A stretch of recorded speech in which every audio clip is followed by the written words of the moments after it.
Okay, why don't we begin? So, to those of you in the room, but especially to the live stream audience from around the world, since we're in the morning, good afternoon, good evening, wherever in the world you may happen to be in this era of Zoom. And it's a privilege to welcome you to day 2 of our forum on ocean nations and island dialogue. It's my privilege in particular to welcome Prime Minister Siaosi Sovaleni of Tonga, who's going to make some remarks, and then we'll sit and we'll have a little chat, and then maybe we'll take some questions.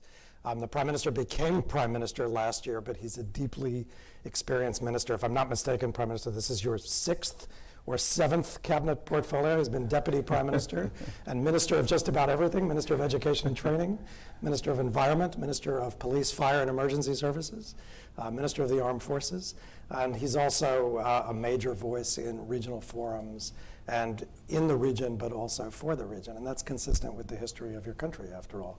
Tonga having been central to the conversations back in 1971 that led to the creation of what became the Pacific Islands Forum. So he has a unique Tongan perspective, a unique island perspective, a unique regional perspective, and a lot to say about issues that matter to global players as well. So it's our privilege to host you, and what we'll do is we'll have you give some remarks, and then we'll have a little chat. Prime Minister, welcome, and thanks for being with us.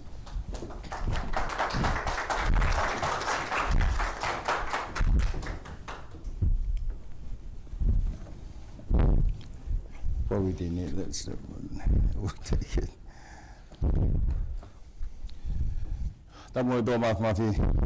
Excellencies, ladies and gentlemen, I am honored for the invitation from the Carnegie Endowment for International Peace and the Sasakawa Peace Foundation to deliver the second keynote address for this year's Ocean Nations and Indo-Pacific Islands Dialogue.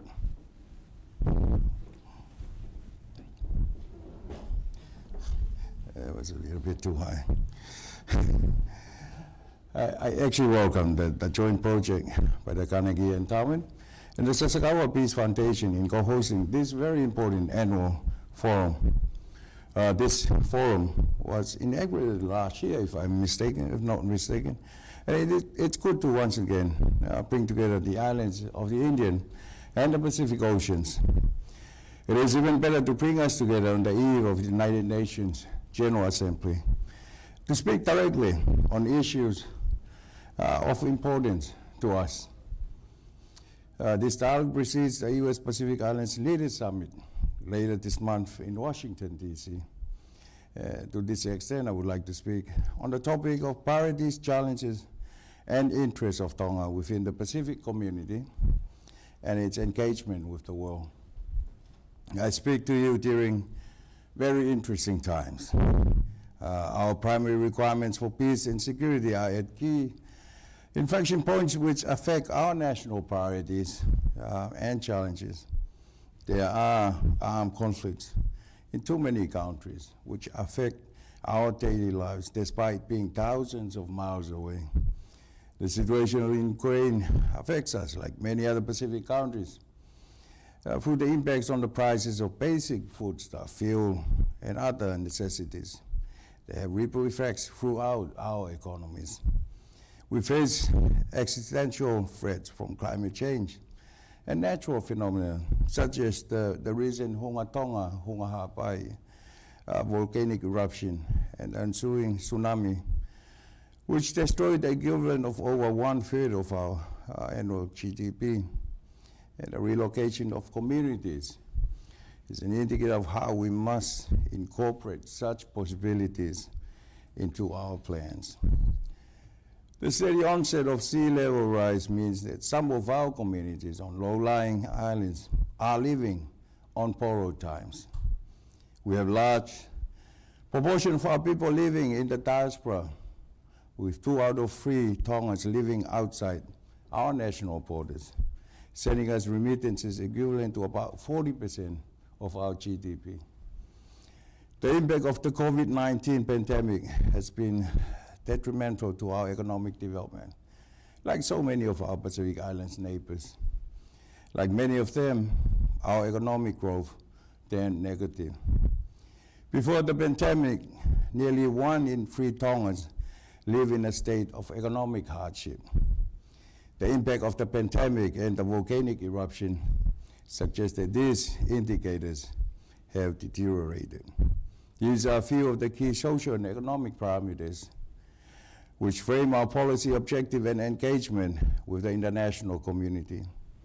Our current Tonga Strategic Development Framework 2 comprises 7 pillars, which inter alia include achieving a dynamic knowledge-based economy, along with balanced urban and rural development, as well as empowering human development with gender equality. Our national framework also targets good governance, improved infrastructure and technology, effective management of the environment with resilience to climate and risk, and effective advancement of our external risk and security. The last priority links Tonga's national effort to the outside world and encapsulates implementing our priorities at the national, regional, and international levels. I now turn to external interest, security, and sovereignty, and contextualize Tonga's national priority at the regional and international levels. At the regional level, the leaders of the Pacific Island Forum at the annual meeting this year in July endorsed a 2050 strategy for the Blue Pacific continent, which is an overarching blueprint to advance Pacific regionalism for the next 3 decades. We also reconfirm that climate change remains the single greatest existential threat facing the Blue Pacific, and highlighted our commitment to implement the Paris Agreement and the urgent call to limit global warming to 1.5 degrees. We further declare that the Pacific is facing a climate emergency that threatens the livelihood, security, and the well-being of our people and ecosystem, backed by the latest science and the daily realities in the Pacific communities. We also re-emphasize that the threats of climate change and sea level rise undermine the full realization of our peaceful, secure, and sustainable future for our region. We also noted the need to continue efforts to stay at the forefront of regional tuna fisheries management, address the IUU fishing, and secure sustainable benefits from our tuna resources. At the international level, my government continues to pursue our priorities and interests at the UN, including working with like-minded groups in the UN framework of which we are a member, such as Pacific SIDS, Pacific Islands Forum, the Alliance of Small Island States, the G77 plus China Forum of Small States, and other groupings. I now like to touch on several priorities that Tonga engages in at the United Nations. When the Sustainable Development Goals were agreed upon, there was a feeling amongst us in the Pacific that there was a pathway that could lead our people towards a better, more sustainable level of living. But realistically, but regrettably, given the current challenges that we're facing, it is unlikely that we will attain all of the goals by 2030. This is a matter of grave concern to my government and to our people who must face the daily challenges of seeking a better life. We are one of the most disaster-prone countries in the world, ranking second of the 181 countries on the World Disaster Risk Index in 2020. This means that our people live on the edge of uncertainty daily, like so many of the Pacific and developing countries. Our goals for urgent climate action appears to be heeded less and less. At the 7th Our Ocean Conference in Palau in April this year, I and my fellow Pacific leaders voiced our priorities on oceans. We intend to continue calling for urgent action until concrete agreements are reached at the multilateral forum within the United Nations frameworks to secure our collective future. Anything less is unacceptable. Tonga continues to engage at the UN in the Intergovernmental Conference on an international legally binding instrument under the UN Convention on the Law of the Sea, on the conservation, sustainable use of marine biological diversity in areas beyond national jurisdiction. The Pacific Leaders' Declaration on preserving maritime zones in the face of climate change-related sea level rise was tabled for discussion at the UN General Assembly's 6th Committee and the International Law Commission. The ocean is the home of our Pacific Islanders, and Tonga engaged actively at the meetings of International Seabed Authority to ensure that the objectives of the UN Convention of the Law of the Sea are applied effectively.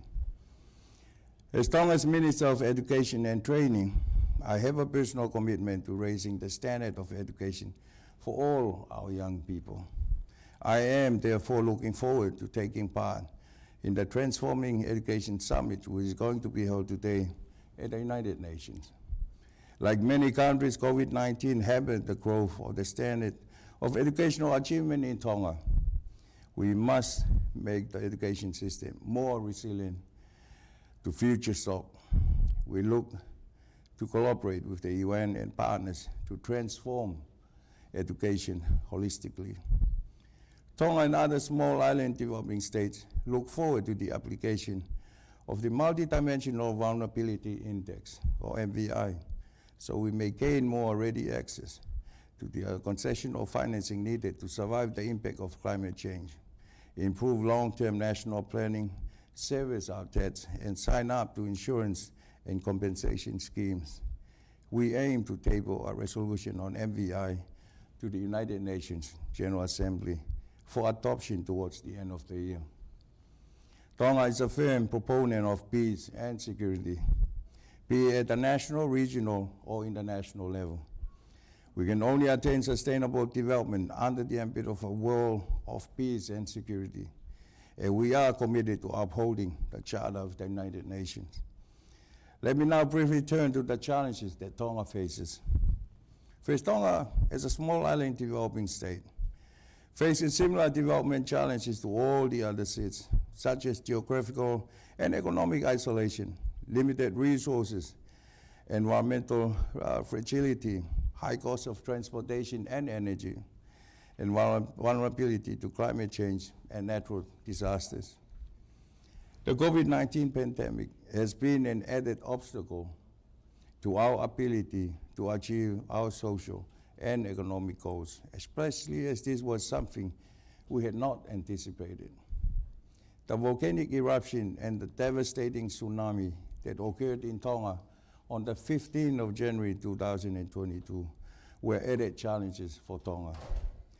The timely humanitarian assistance from friends and partners in the Pacific region and the international community was a great consolation for which Tonga is most grateful.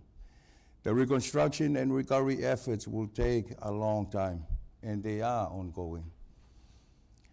To conclude, while we continue to live in interesting times, my government will focus its resources on our people by targeting education and development of youth, as they are our treasures, they are our future.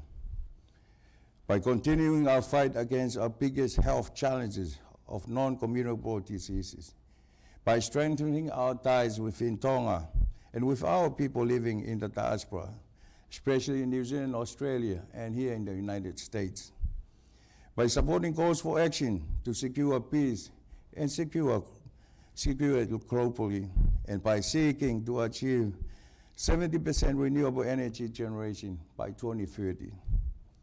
In closing, I want to recognize the value of dialogue among our ocean nations in the Indo-Pacific region.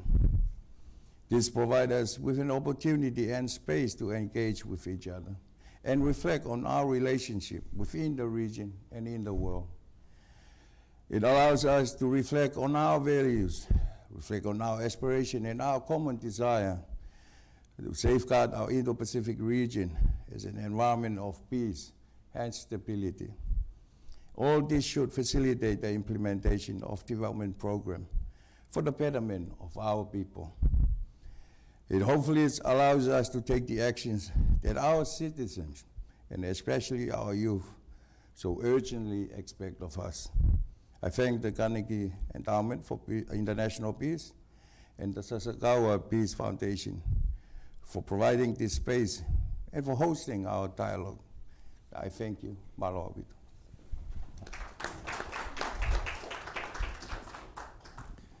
Great. Well, Prime Minister, thank you. And thank you for really a very comprehensive statement. This is the second year we've done this event. And when we began it yesterday, we pointed out that we call it an islands dialogue because we're trying to flip the script on the way people outside the region, I think, have a tendency to talk about it. Right. 99% of the time here in the United States or in Australia, you pick up a newspaper, you read an article about the region, and what you read about is geopolitics. But listening to your statement and listening to the statements by some of your colleagues, the emphasis is very different, and what threads through them is really human-centered development. You talked about education and training, you talked about disaster preparedness, you talked about oceans. I'm just wondering if you could begin by helping us understand whether and to what extent there's a disconnect there between the way outside players and partners are thinking about the region and the way island states within the region, the Pacific, but also by extension, island states generally are thinking about their needs, their goals, their priorities. Are there things that outside players are missing? What are those? And how in the discussions you have, whether it's with China or the United States or Australia, is that affecting the dynamic and the nature of the conversation? Thank you. Ever since I took part in the Paris Agreement discussion in Paris, was it back in 2016, 15, 16, I also was the one who signed up Tonga for that agreement. And ever since that time, we've been talking about providing resources so that the Pacific Islands, and I'm pretty sure that those islands in the Indian Ocean actually have resources to address some of the consequences of climate change. But to date, we only had a couple of projects funded that address some of the issues that we have about climate change. Most of the difficulties is in the fact that we don't have the capacity or the expertise. We are very small island states. We don't have the resources or the people to actually go through all that requirements of some of those facilities to actually access fund to address some of the issues that we are facing in the Pacific as a consequences of climate change. I'm not blaming anyone, but it's been an ongoing discussion that we're not seem to be getting any traction about having better access to funds and resources to address the issues that we are facing in the Pacific. And part of the discussion, earlier this week in Hawaii at the leaders' conference down there, was to actually see whether it's possible to set up a regional fund to address climate change issues. Not going through, say, the Green Climate Fund, but possibly a regional fund. For example, a country can say, okay, I have 1.3 billion, and I'm going to give 700 million to fund climate change project in the Pacific. Why not take that 500, 700 or whatever million and put it in a fund in the Pacific? Because basically it was supposed to address some of the issues in the Pacific. And that's something that we are keen to actually explore. Hopefully, by doing something different, we probably can get different results. Because we've been knocking on the doors and asking all the supposedly right questions about getting funding and getting capacity and expertise to actually access some of the funds so we can address the issues we're facing in the Pacific. But so far to date, that is not up to expectation. Let's just put it that way. The other issues that we are similar in a sense, but with our friends from the Indian Ocean is culture. The fact that some of what we're actually doing are not sensitive to our culture. And that will have an impact on the sustainability of some of these projects. There's no real ownership there, and that's something that we believe should be taken into account and what I mentioned early on in my speech, the MVI, the vulnerability index, as we're trying to push, and hopefully the UN will adopt it. So we take into account some of the uniqueness or challenges that we face in the Pacific when we consider, say, support or resources for the Pacific.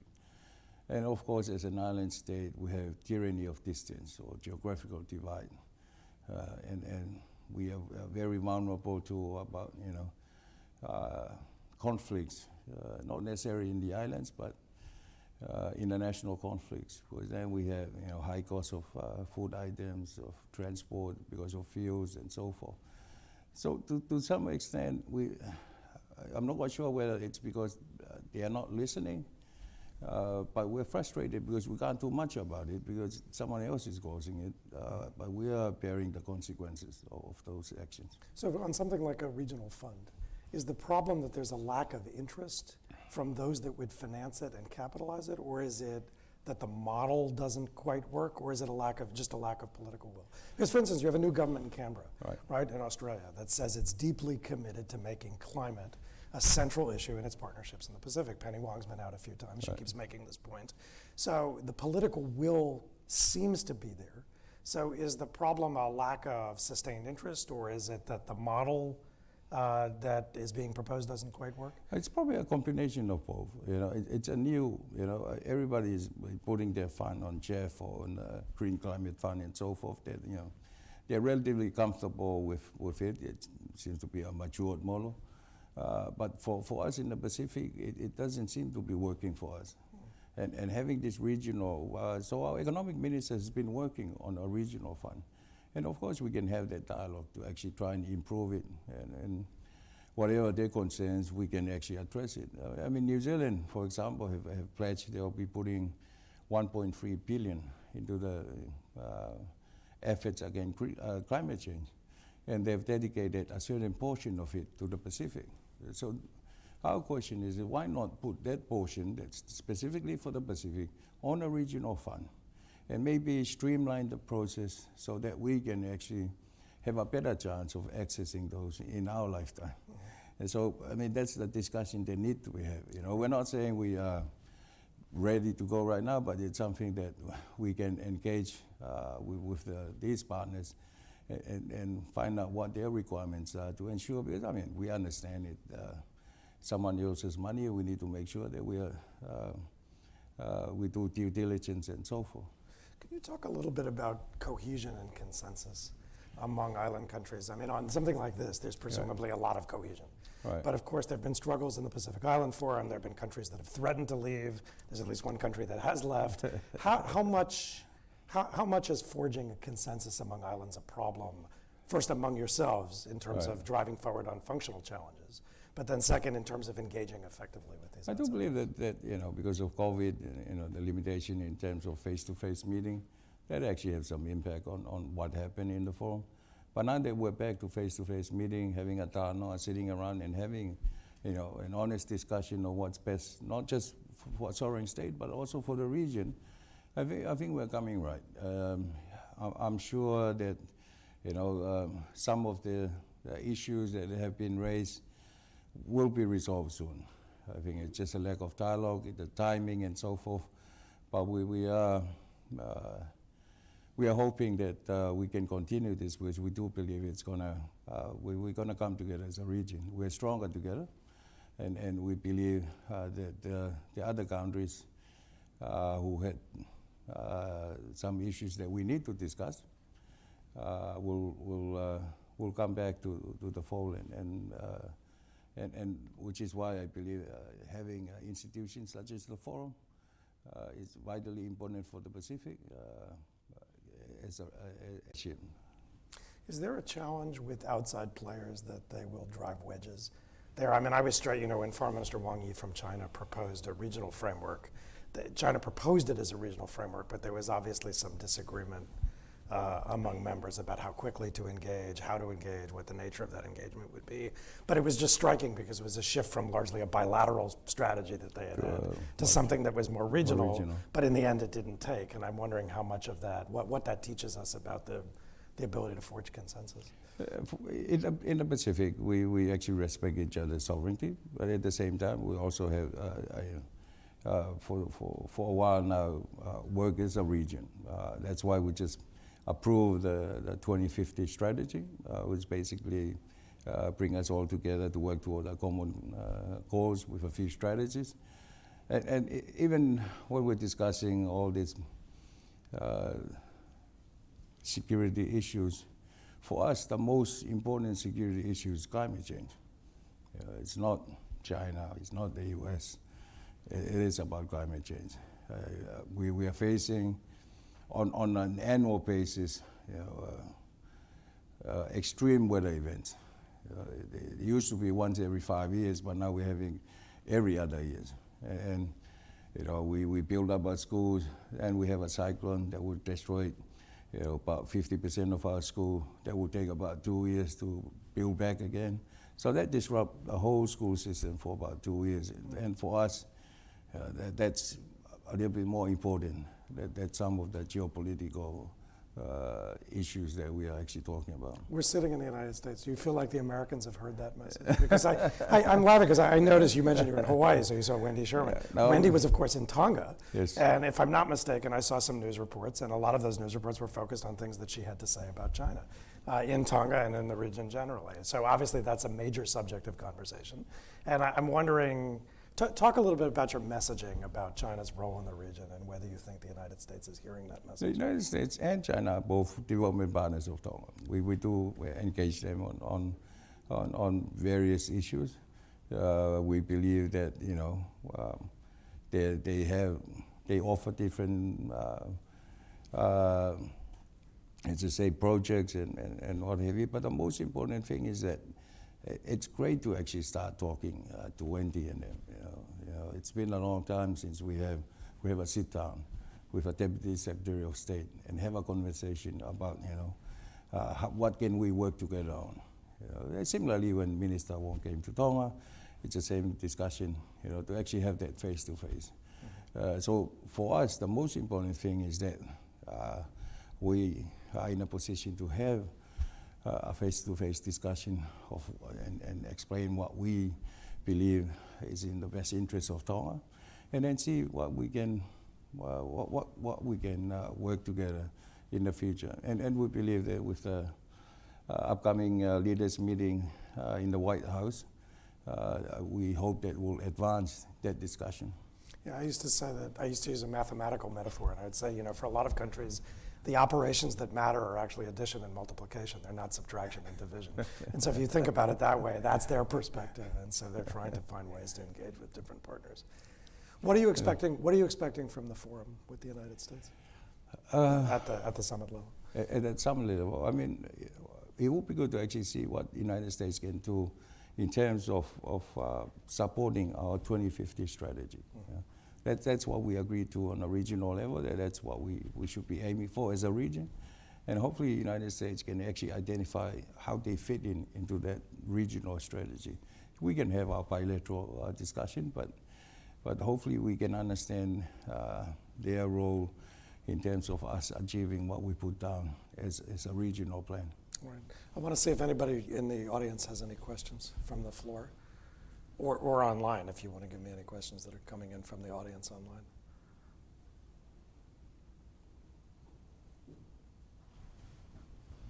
No? Okay, yeah. Thank you, Prime Minister, for that, for your remarks and a speech today. I think my question was also in terms of related to the White House summit. I know you just made what do you expect out of it, but this is the first summit-level meeting between the United States and the Pacific Island leaders in D.C. I was wondering, what is the message in D.C. that you would want, because there is a lot of attention on islands today in Washington, D.C. that has perhaps come from developments related to security that you say is not the primary concern for Pacific Island nations, and it's climate change. But this is also at the summit level. I'm wondering, what is it the message that perhaps some of us can take back to Washington, and also while you are in Washington, that as we look at the Pacific, as we look at some of these Indo-Pacific concerns and U.S. turns its attention back on the region, what is it that we should be looking at on some of these issues that given the disconnect between the question of security itself, where for bigger powers, the security perhaps is more from the point of view of geopolitics, and from you, as you stated, it's more from disruption, climate change, accessibility to funds, and all of that. So how do we match that disconnect, given this is the time for us? There's some momentum in this conversation right now. Thank you. No, thank you. You mentioned one of the areas that we would like to discuss about the regional fund that we mentioned. If New Zealand, Australia, and the United States, if they actually have a dedicated amount of resources for the Pacific, why not put it up as a regional fund for the Pacific? Ocean management, IUU fishing. I've raised this a few times. Given the millions of dollars worth of tuna being stolen or from the Pacific, it's amazing that. I like to share this story about, for example, Kiribati with its ocean areas. It's about the same size as the United States. And if Kiribati had one patrol boat looking after, managing and checking out, it's like one patrol car patrolling the whole of the United States.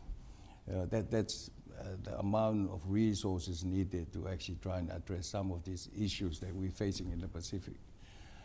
And if people are actually down there taking that much resources of tuna, there's also a security risk involved, because they can spend that much time in the region without being challenged or without being monitored, and to take away that many resources. That means that they can spend a whole lot of time there with doing something else like drugs and what have you.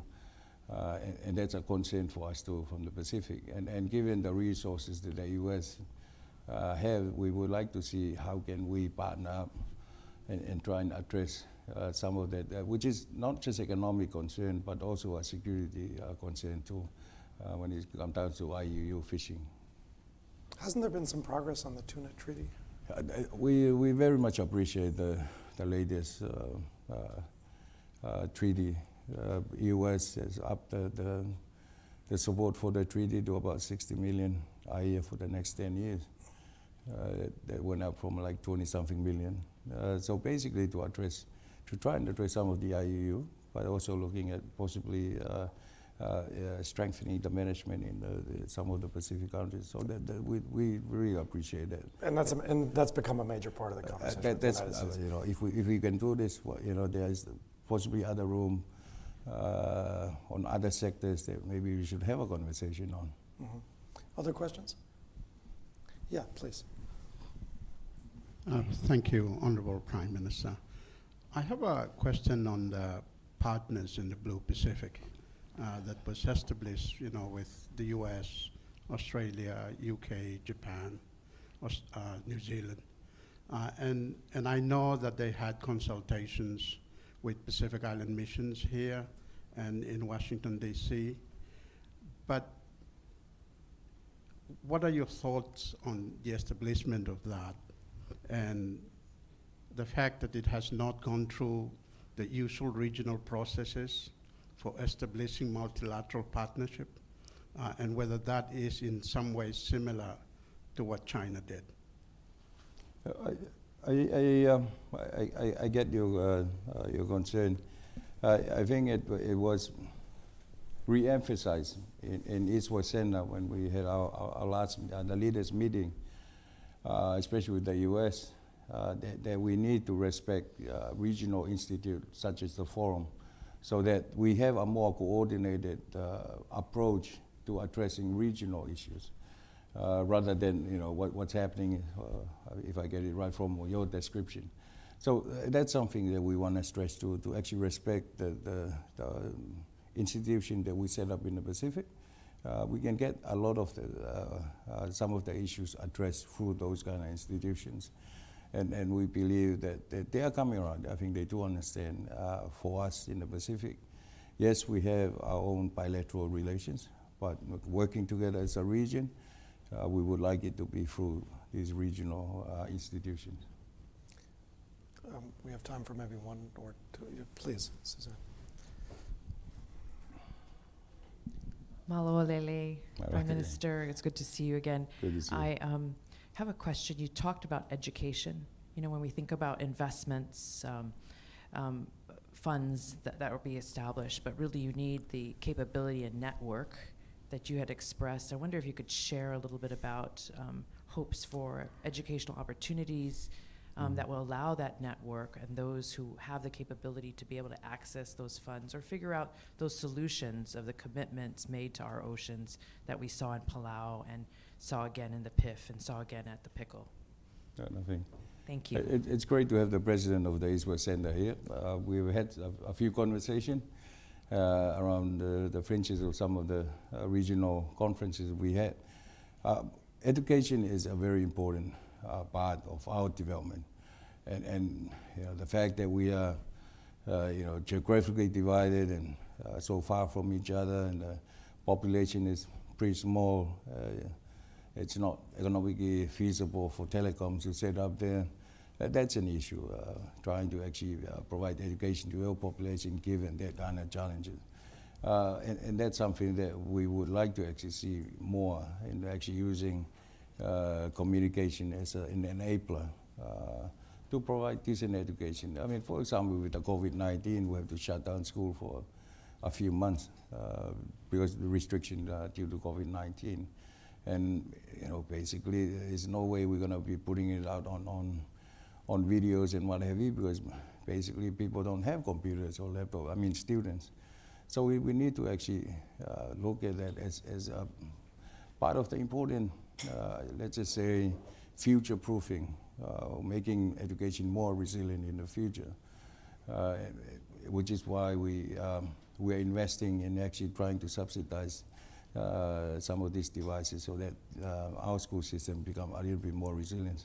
And we're working with East West Center and them to actually see how can we better provide opportunities for our youth, our students, to actually get the right expertise to address some of the concerns that we're talking about here today. Do you feel like digitization is sufficiently front and center on the agenda? It is becoming front and center, Yeah. given the fact that it can address some of the issues that we're facing. Because I saw the World Bank had a big Pacific digitization conference a couple of years ago, It and is still everybody, having- Vodafone was there, it was the Vodafone Vanuatu, and there were a lot of, some actually private sector engagement as well. No, we're very happy about the changing of mentality. I mean, before, some of these development partners wait until the cyclone is over and then 200 schools, destroyed, and they come in. We rebuild the school. That normally would take about 2 years or 3 years. Right. So people will be sitting under the mango tree or under a tent, trying to learn, in the hot sun. So now the whole mindset is actually, trying to prevent it so we can try and make it more resilient, the school more resilient. So we are renovating, building schools, and hopefully that will withstand the next cyclone. So we don't actually have to go through a 2-year disruption to our education system because, so many schools were destroyed. So we're trying to actually, what's the right word? Essentially making it more resilient, the education system, right. So that it can withstand some of that extreme weather events. Right. I wanted to just ask you one last question, which is about the new government in Australia. For years we heard there was a Pacific step up from the government of Australia, but of course climate was a contentious issue. You now have a new government in Australia that has a different posture on the climate issue. Penny Wong's been out a few times, including to Tonga. I'm just curious what the nature of the engagement is, how you see that trajectory over, let's say, the next year, and what your message is to Canberra. And I'm very happy with the message from the new government of Australia and also New Zealand. And that's what we're going to be discussing in the US. Yes, they're providing leadership in climate change, but how so for the Pacific? We're currently having discussion with Australia on our engagement on different sectors and different funding possibilities.